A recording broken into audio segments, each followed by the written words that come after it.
अगर आप अपने जिंदगी में सिर्फ अपने आलस पर काबू पा लें तो आप कितना कुछ हासिल कर सकते हैं, आप इसकी कल्पना तक नहीं कर सकते। लेकिन आलस पर काबू कैसे पाएं? इस कहानी में इस बात को बहुत ही सुंदर तरीके से बताया गया है। एक बार की बात है, पहाड़ी के नीचे बसे एक छोटे से गांव में एक जवान लड़का रहता था। वह लड़का उस पूरे गांव में अपने आलस और कामचोरी के लिए प्रसिद्ध था। सभी गांववासी उसे आलसी कहकर ही पुकारते थे, क्योंकि वह पूरे दिन एक पेड़ के नीचे ही पड़ा रहता, झपकियां लेता और अपने भविष्य के बारे में अच्छे अच्छे सपने देखता। उसके दिन ऐसे ही आलस में गुजर रहे थे।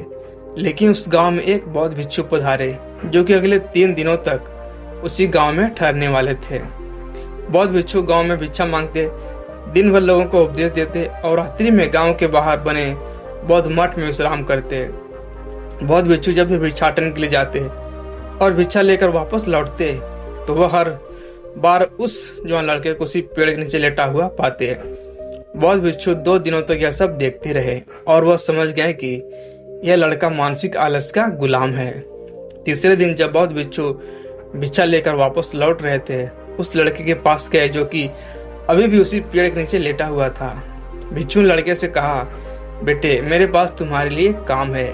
मैं चाहता हूँ कि तुम उस पहाड़ी की चोटी तक जाओ और वहां से मेरे लिए एक पंख लेकर आओ। लड़के ने लेटे लेटे अपना सिर पहाड़ी की तरफ घुमाया और उसकी सबसे ऊंची चोटी तक अपनी नजर दौड़ाई। उसके बाद उसने बौद्ध भिक्षु की तरफ देखा और उपहास उड़ाते हुए कहा, यह असंभव है। मैं उस पहाड़ी के शिखर तक नहीं जा सकता। मैं बहुत आलसी हूँ। बौद्ध भिक्षु ने मुस्कुराते हुए कहा, अरे लेकिन मुझे जिस पंख की तलाश है वह उस पहाड़ी के शिखर पर भी नहीं मिलेगा। वह तो इस पहाड़ी के दूसरी तरफ एक गुफा के अंदर मिलेगा, जिसके लिए इस पहाड़ी के शिखर तक चढ़कर दूसरी तरफ नीचे उतरना होगा। लेकिन वह कोई साधारण पंख नहीं है। ऐसा पंख तुमने आज तक नहीं देखा होगा। वह एक बहुत ही दुर्लभ लेकिन सुंदर पंख है जो अपनी रोशनी बिखेरता है। भिक्षु की इन बातों से उस लड़के के अंदर उत्सुकता जाग गई। उसने आज से पहले ऐसे किसी पंख के बारे में कभी नहीं सुना था और ऐसे रोमांचक सफर के बारे में सोचकर अंदर से उत्साहित हो उठा। इसीलिए उसने भिक्षु की चुनौती को स्वीकार करने का निश्चय किया और वह पहाड़ी की तरफ चल पड़ा। लेकिन चढ़ाई बहुत लंबी और कठिन थी। जल्द ही लड़के का शरीर थकने लगा, सांस फूलने लगी और शरीर से काफी पसीना बहने लगा। लेकिन फिर भी उसने चलना जारी रखा। वो जैसे जैसे ऊपर और ऊपर चढ़ता गया, उसे प्रसन्नता और उत्साह की अनुभूति होने लगी, जिसे उसने आज से पहले कभी महसूस नहीं किया था। अंततः जब वह कड़ी मेहनत और लंबे प्रयास के बाद पहाड़ी के शिखर पर पहुंचा तो वह पूरी तरह से थक चुका था, लेकिन वह बहुत खुश था। उसे अंदर से आत्मसंतुष्टि का एहसास हो रहा था। उसके चेहरे पर योद्धाओं जैसी मुस्कान थी, जैसे उसने कोई युद्ध जीत लिया हो। उसने पहाड़ी के शिखर से नीचे देखा। उसके सामने एक बहुत ही मनमोहक दृश्य था। उसने अपने अंदर एक उपलब्धि की भावना महसूस की जो उसने आज से पहले कभी नहीं की थी। लेकिन असली चुनौती आगे थी। लड़के को पहाड़ के दूसरी ओर उतरना था और उस गुफा को ढूंढना था जहां पंख के मिलने की बात कही गई थी। नीचे उतरना और भी ज्यादा मुश्किल और खतरनाक था, क्योंकि ढलान ज्यादा खड़ी थी और चढ़ाई के समय लड़का कई बार लड़खड़ाया और गिरा भी था। तो वह डर भी उसके अंदर था। लेकिन भिक्षु को पंख लाकर देने के वादे की वजह से वह लगातार आगे बढ़ता रहा। काफी खोज, मशक्कत और कड़ी मेहनत के बाद जब वह अंत में गुफा तक पहुंचा तो उसने देखा कि पंख वहीं पड़ा हुआ था, जो गुफा के प्रवेश द्वार से छनकर आ रही रोशनी में चमक रहा था। उसने पंख उठाया, लेकिन उसकी सुंदरता को देखकर अचंभित रह गया। वह काफी देर तक पंख को ही घूरता रहा, लेकिन फिर अचानक उसे याद आया कि अभी तो उसे वापस भी जाना है। उसने खुद की तरफ देखा। वह पूरी तरह से थक चुका था और वह चिंतित हो गया कि वह पहाड़ पर कैसे चढ़ेगा और भिक्षु तक पंख कैसे पहुंचाएगा। एक पल के लिए उसने हार मानने के बारे में सोचा, लेकिन फिर उससे बड़ी उपलब्धि पर गौरव की भावना याद आ गई जो उसने पहाड़ी के शिखर पर पहुंचने पर महसूस की थी। उसे एहसास हुआ उसके अंदर इस सफर को दोबारा पूरा करने की ताकत और दृढ़ संकल्प है। और दोबारा पहाड़ी पर चढ़ने लगा। उसकी मांसपेशियों में दर्द हो रहा था, पैर कांप रहे थे, फेफड़े फटे जा रहे थे। वह कई बार लड़खड़ा कर गिर पड़ा, लेकिन उसने हार नहीं मानी। वह खुद को आगे बढ़ाने की लगातार प्रेरित करता जा रहा था। अथक प्रयास और घंटों कड़ी मेहनत के बाद अंततः जब वह बौद्ध भिक्षु के पास पहुंचा और उनके हाथों में पंख रखा तो उसकी खुशी का ठिकाना न रहा। उसे महसूस हुआ कि आज उसने अपने आलस पर काबू पा लिया है और कुछ महत्वपूर्ण करके दिखाया है।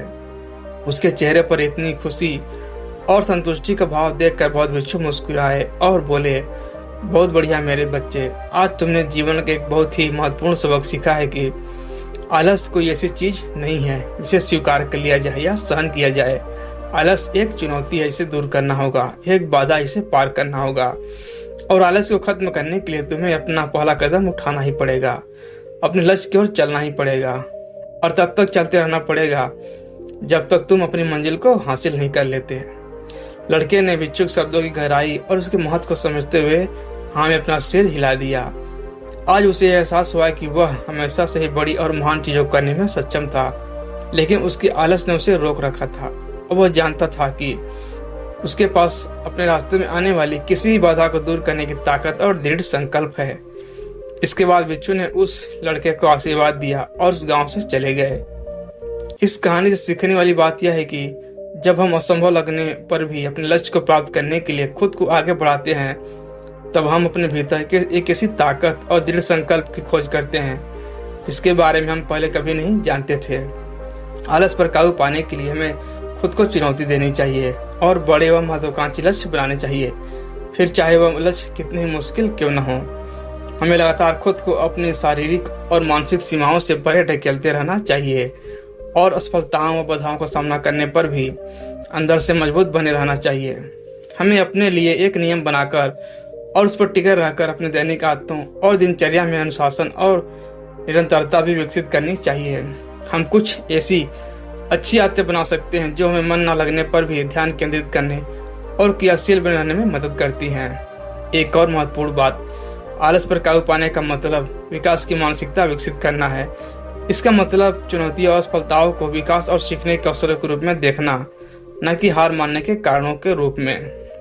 विकास की मानसिकता को अपनाकर हम असफलता के बारे में अपनी सोच को नया रूप दे सकते हैं और इसका अपने सुधार व सीखने के लिए उपयोग कर सकते हैं। और अंत में हमें अपने आलस पर काबू पाने के लिए अपने आराम को छोड़कर जीवन की चुनौतियों और अवसरों को स्वीकार करना ही पड़ेगा।